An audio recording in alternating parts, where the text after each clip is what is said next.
Good evening. Welcome to a very different edition of The Project. The panel that was meant to be with you tonight will be here shortly and normal service will resume. But up first, a commercial-free discussion with the Prime Minister of Australia, Scott Morrison. Welcome to The Project. G'day, Waleed.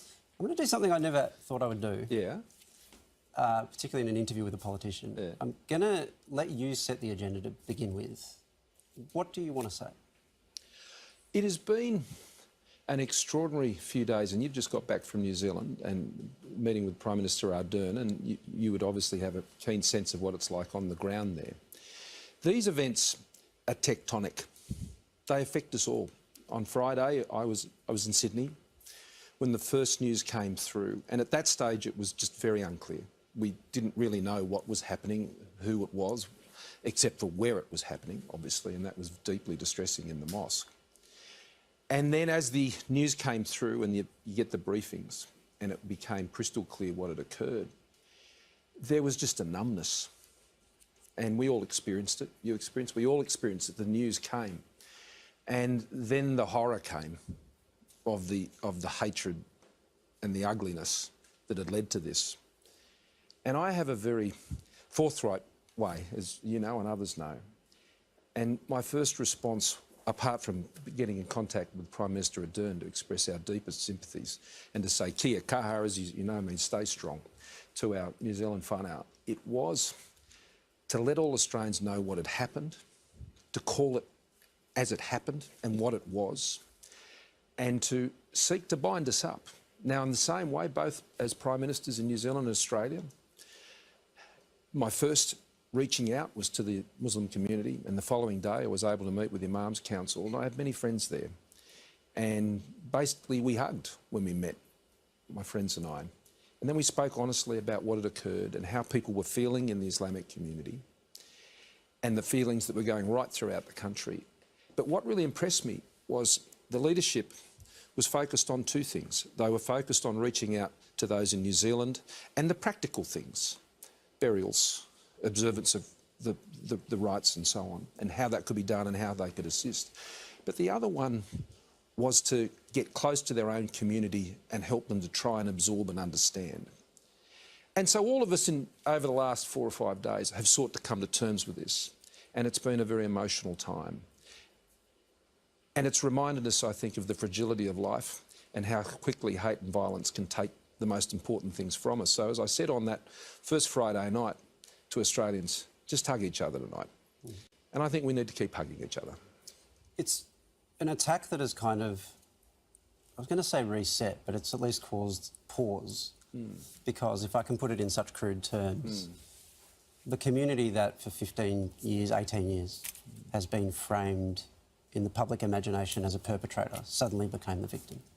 And the reverse was also true. And so we're now having a lot of discussions about Islamophobia in Australia, as well as, of course, in New Zealand and around the world. Sure. Does Australia have an Islamophobia problem? I don't know if Australians understand Islam very well, and that can often lead to fear of things you don't understand. So, by definition, that's what it leads to. But that doesn't always translate into extremism, just like any view doesn't necessarily flow into extremism. As Malcolm used to say, domestic violence starts with disrespect of women. But not all disrespect. But not all disrespect of women leads to violence. And I think that's true. Yeah. But when I ask about Islamophobia, I don't mean just people don't understand and they're a bit apprehensive. I mean effectively an ideologised form of there's no doubt that exists in Australia. There's no doubt that exists in Australia. How big a but there's no doubt that that so many forms of hatred and stereotyping goes on in the Australian community. Right, so how big a problem is this, do you think? Well, we have been tracking through our agencies this form of extremism. Now, people have used different words. I've said right-wing extreme, and others said white supremacist or white separatist. It all means the same thing, ultimately, at the end of the day. It's just where a view gets taken to an absolute extreme when you're talking about supremacists and separatists.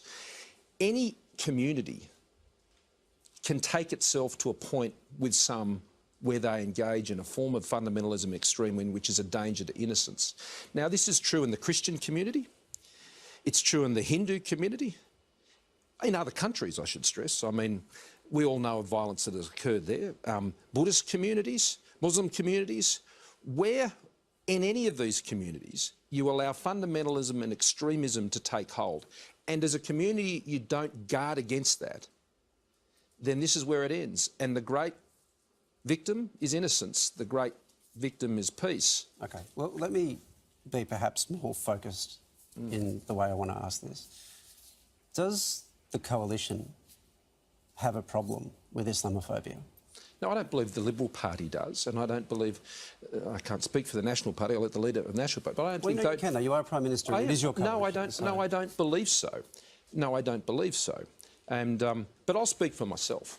Well, no, I get you willing to speak for yourself, but it is important to focus on the I coalition think it's generally. important for all of us. And today's Harmony Day. Yeah. And Harmony Day is an opportunity for us, I think, to understand better difference. Well, you know, the classic wisdom of seek first to understand before you're understood. And I think that is one of the important lessons of Harmony Day. The problem I have is that we don't do a lot of seeking to understand first. We often jump to conclusions about others. In politics, I think it's important that we have disagreements, but I wish we could disagree better. And I wish if we did disagree, that we always didn't leap to assuming other people's motives. And I think that's important. You know, you and I can disagree, and look, you've interviewed me before when you're on radio and years ago, and we've disagreed. But I think it's really important in Australia, if we want a better society, that we've got to disagree better and respect each other more and the motives of others, and not leap to prejudiced conclusions about others. Sure, OK. So let me just run through some things, and perhaps you can help me understand better or explain motives or whatever it might be. When you have people in your coalition, George Christensen speaking at a Reclaim Australia rally, appearing on an alt-right podcast, speaking at a Q Society event where horrible things are said about multiple minorities, when you've got a former Prime Minister, Tony Abbott, saying that Islamophobia never killed anybody, when actually it already had. It's not just that it was true at the time, it isn't now, it wasn't true at the time. And suggested that when Muslim leaders condemn terrorism, they don't really mean it. When you have Peter Dutton suggesting that Lebanese immigration in the 70s was a mistake, or that mistakes were made around it. When you have him talking about Mehreen Faruqi, who's a Muslim senator who's a part of the Greens, being as bad as Fraser Anning after the Christchurch attacks. When you have multiple, I think 7, coalition senators shaking Fraser Anning's hand after he gives the final solution speech in Parliament. And when you have reports in a newspaper like The Australian that it got to the point that the head of ASIO, Duncan Lewis, contacted members of the Liberal Party and of the coalition to warn them about the way they were talking about Islam. When I aggregate all that, and there are other examples I could give, when I aggregate all that, is there something that does need to be confronted within your own party henceforth? Well, as leader, it's my job to ensure that the tone I set is the right tone. And the tone I've said, you can see from my experience, Waleed. You may not be familiar with my experience in this area. Let me tell you the story. When I came into the Parliament in 2007, in the seat of Cook in the southern part of Sydney, that was not long after the riots that were there and the revenge attacks that took place soon after. So I know what it looks like in a community when things turn very bad and the cycle of violence is allowed to perpetuate. My predecessor, Bruce Baird, responded to this, working with a wonderful bloke who's become a dear friend of mine, Jamal Reefi, and brought the communities together by taking a whole group of young Muslim people in southwestern Sydney, and they trained to be lifesavers, particularly at the North Cronulla Surf Club. Now, when I came into Parliament, we wanted to keep this program of bringing those two parts of Sydney together. And Jason Clare, today a good friend of mine, a Labor member for that part of the city, we decided to take young people from both of our communities and walk the Kokoda track together to help us understand, and particularly our younger people, these two different types of cultures, or what I described as very different Australian experiences.